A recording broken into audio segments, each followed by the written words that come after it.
agora. Ai, Tá mais brava ainda.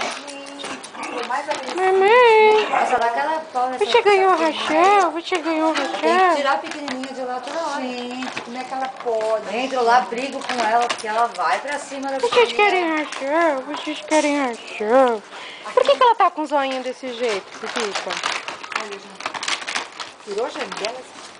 Ah, lembra? Tava bem branco, agora melhorou, né? É. Porque você tá dando ainda o solzinho? Não, veja que comida. Quando sai sol, eu solto. Os banhos de sol, Aí, né? esses dias todos, você vê? Como tá? Aqui, neném. Aqui, neném. Aqui, neném. Aqui. Treta, se machuca. Essa cachorra deve ter raça com cachorro cravo. Por que você acha? Tem a carinha de pitbull. Tem nada. Ela é terrível. Tem nada. Ó, para que você me machuca.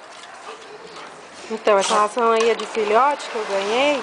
Aí você dá pra eles, que vai depois eu Aham. vejo se eu consigo trazer mais algum. Ai, deixa eu filmar ela no seu colo. Ai, que linda que ela é. Essa é a menininha, né? É. Você é menininha, você é menininha. Você é Ah, menininha. ligaram, Segura, amor. viu, Janela? Ligaram lá da clínica, ligaram. mas marcaram a castração da Baby e do Iago. Ah, Do Eros, não. por quê? Diz que não tá lá a ficha dele. Jane. Aí tinha marcado a preta, eu falei, a preta nós já castramos. Como é que é?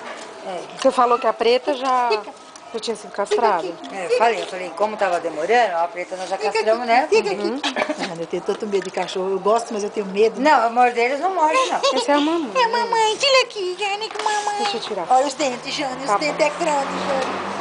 Aqui, ajuda. Ela tá danada.